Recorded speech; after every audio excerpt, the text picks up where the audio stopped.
is there any go-tos in a diet when you're first getting started? And I know like a lot of people, I've been down the path and I've done, pretty much every type of diet, with keto, intermittent fasting, The brisk only diet.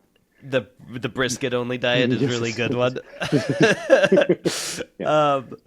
So what direction do you tend to point people with when they say, I want to, because now it's so different. People say it's got to be carnivore, it's got to be vegan or vegetarian, it's got to be low carb, it's got to be high carb. It's like there's so much noise out there.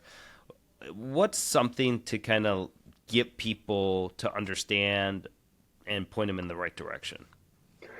So first things first, you want to try and figure out what is something that is sustainable for you for the rest of your life. If you just happen to love keto, I'm not going to tell you it's going to get you your best performance in the gym, because it won't. But if that is something that you can just do forever and you love, fine, great. It's about energy balance over the long term. So we could say the healthiest diet in the world becomes unhealthy if you're overeating all the time. If that makes sense. Right. I could take someone who's morbidly obese and feed them the right amount of Twinkies and protein shakes and take a couple 100 pounds off them. It'd probably be more difficult if they were eating more than if they were eating more filling foods, but their health markers are going to go through the roof. Right. And all they're eating is Twinkies and cookies. Just because they're getting their body mass down and they're moving more, right? Now, over the long haul, it's probably not a great idea. And if you're diabetic, ignore that. Don't do that. No. Yeah. Yeah, no, I know you're not suggesting it. You're just making a point. But some easy things that you can do.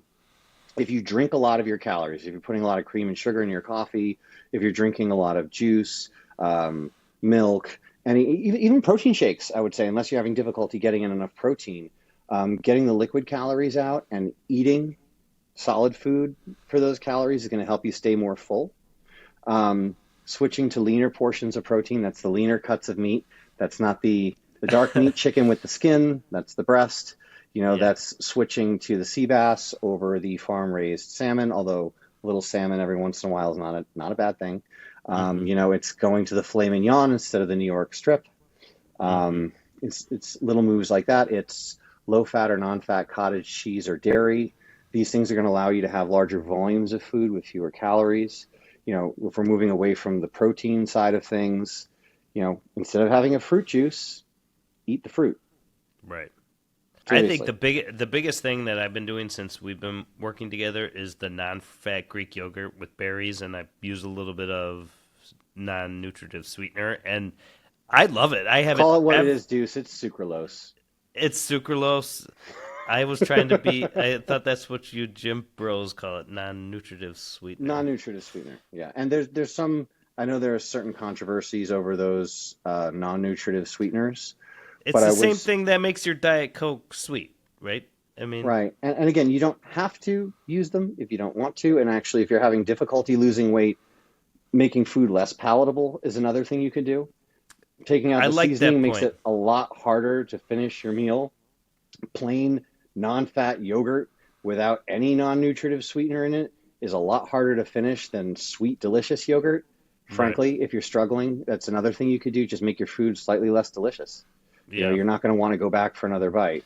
I'm not saying do that right out of the gate, but that's something you could do. And that's something that I talked to. So my uncle has struggled with his weight all his life, and he's on a really good path right now. He lost, I think, like 160 pounds over the last year and a few months, and I'm trying to get him to eat more protein, and he's working with a trainer friend of ours, and I'm really excited for him. But when I laid on him the don't make your food taste so good, and he thought about it. He didn't like it in the beginning, but after he thought about it, he came back. He's like, yeah, that sounds really good. I think I can buy into that. And again, right, I would also caveat that with